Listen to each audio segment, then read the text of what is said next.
Well, all right, y'all.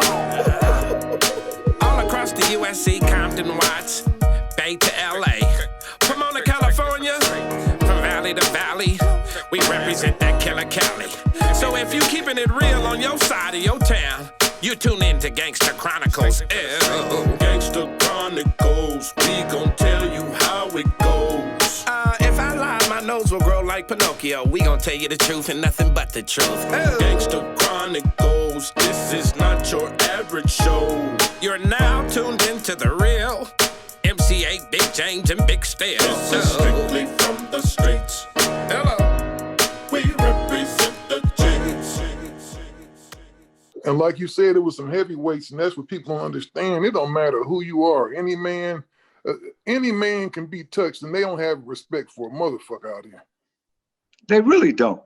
And you East Coast and down South artists and Midwest artists, when you come out here, when you come to LA, please understand, two things have happened before you got there.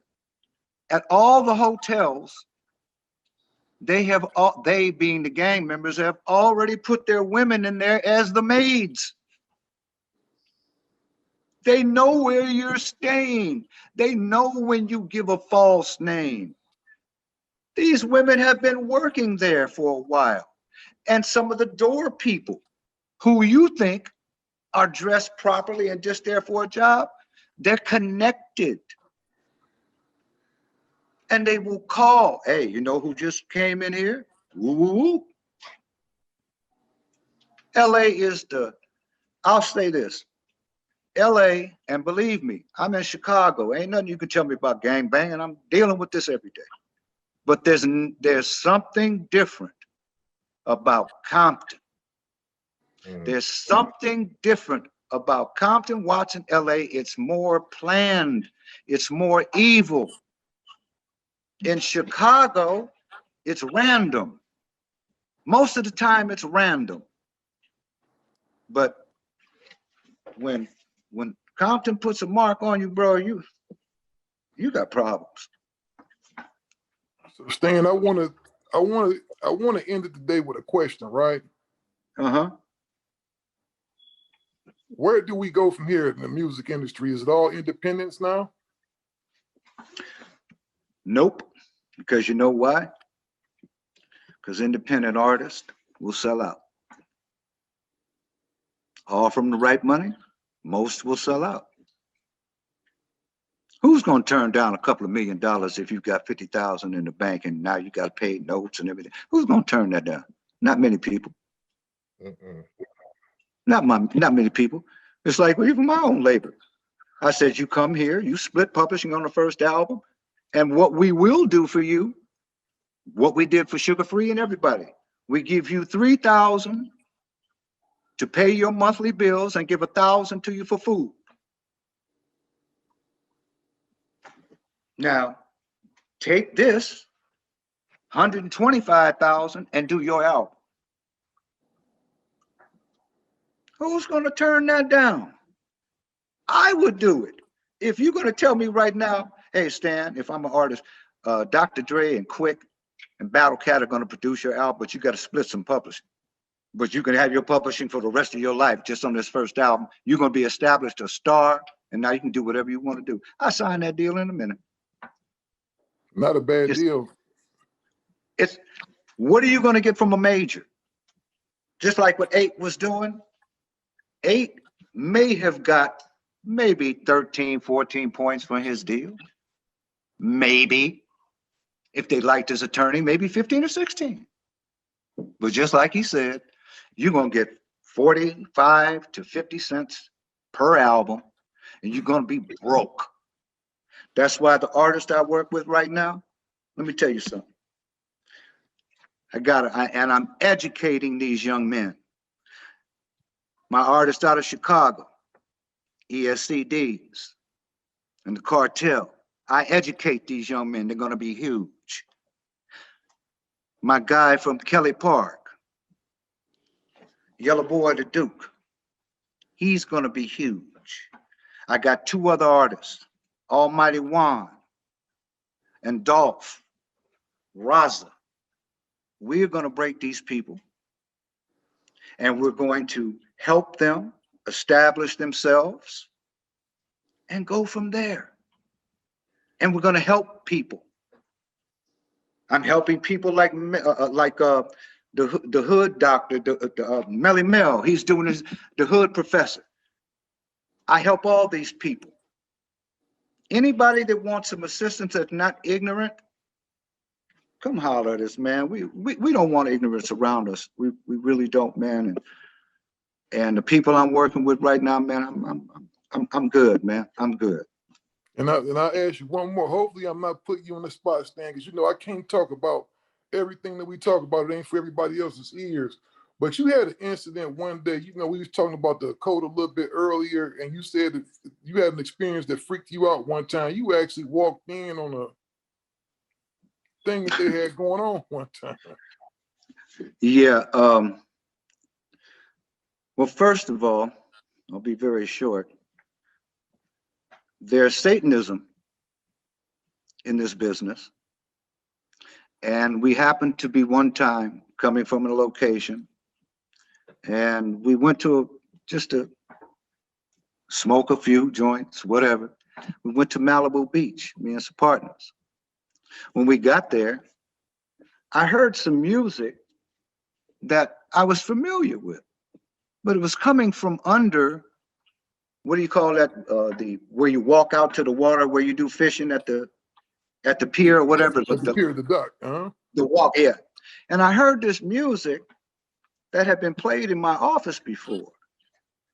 And then when I looked up, there was about 25 people under this pier, and they were all butt naked. And they saw men and women, weightlifters. And they saw me and my people, and they rushed us. 20 to 25 butt naked people doing Satanism, and the people were involved in the record industry. I said, oh my God, this is what is going on? Then I was representing another guy from over in South Central, and he's riding with me, and I said, hey man, I got to stop by the church. But he said, what? Stop by the church for what? And I said, well, there was a person, I want to do my thing over there for a second. You just wait in the car. He said, man, fuck God. I said, what? He said, you heard me. Fuck God. I said, okay, no problem. And I knew from that point on that Satanism and anti-God was rampant on that West Coast music scene. These people will kill you. It's like a brotherhood. They don't care about nothing else but Satanism. I'll just leave it at that. It's deep, man. It's deep. deep. Man, it's surreal because I know you personally, Stan, and you actually, and I appreciate you. Stan is helping me with Glasses Malone too. He's gonna help me, navigate those rough waters with my man. I appreciate you coming on, Stan, because I know you're not one for a whole bunch of conversation, man. So this has been real. It's been real for me, man. It's been real for us. Man, it's first of all, I really love all you guys' energy. James is a person I love dearly, and I would do anything for. My relationship with 8 is just building, and it's important to me because we have a history together, even though we were on competing sides. So exactly. I look at that as very important. And with Norm, man, years ago we met, and I'll do anything you ask because you're a special person to me. And whatever you need, Norm, you're an intelligent businessman. You've built something incredible. You and James 8 came on. I mean, seriously, you guys are worldwide known individuals now. I'm quite sure when you go out, people stop you. I ain't as popular as Aiden James yet, though, because James, I was with him one day, and it's like everybody in the room stop and look at him. Oh, that's James right there. And I always have to correct them because they always want to tell me, Mob James. I say his name is James. His mama ain't named him no Mob James. His name is James. That's the truth. And I have to say this. James knows, and whatever he asks me to do, if it's within my power, I will do it. It's the same thing with Harry O. We're getting ready to have a nice time, and Harry O is a great person. And man, you know what's so tripping? I'm gone. It seems like everybody from the street is really more cool than executives at record companies, man. I trust the street more than I do the major labels. And that's why I guess I'm not welcome in their businesses a lot. But I'll tell you one thing, when the independent artists blow up and now they're approaching the majors, keep me in mind. I'll help you. I'll help you avoid the pitfalls. I don't have to be directly involved with you. I can help you. Simple as that. And 8, I have to say directly to you, you are an incredible talent, and I wish you nothing but success in the future. And everybody really loves your music. Continue doing what you're doing. And I wish everybody luck, man. Simple as that. Good luck, Stan. We love you, Stan. And one more thing before we go that's important. You have a book that's dropping. Tell the people the name of that book.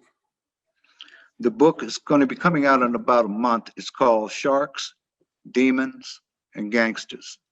And it's about my 45 years in the record industry and the deaths I've seen and how Black music was formed in the United States, because my father and my uncle were the architects of Black music from Chicago. They started the first Black record company in America called VJ Records. Look it up. They even had the Beatles signed to them. So I've been raised by royalty. Then my father and my uncle went on to be the president and senior vice president of Motown for 6 years, their most profitable time. And I learned everything from them. So I'm well versed. I'm 70 years old. I've been doing this for a long time. And I just want to warn you young people before you jump in the water with barracudas and sharks and demons. That's all. Well, when your book drops, Stan, you're going to need a bodyguard because somebody's going to be looking for you for that 23rd ass whooping. And I'm going to be there for you. Man, I appreciate it, James. Thank you so much. I don't think I'd be a challenge for anybody right now in my life. I've never won a fight, so I am not. I'm not good with my hands. I'll just put it that way. I got you. But I appreciate you. And ain't nothing but love. 100. You're a special person to me. And whatever you need from me, I got you. I'm with you. Thank you, James. Thank you, James. Sir. Thank all of you very, very much. I really appreciate your time. All right, brother. Be blessed, man. All right. Thank you so much. Finally get a chance to let the real ones speak. Gangsta Chronicles. What's the word on the streets?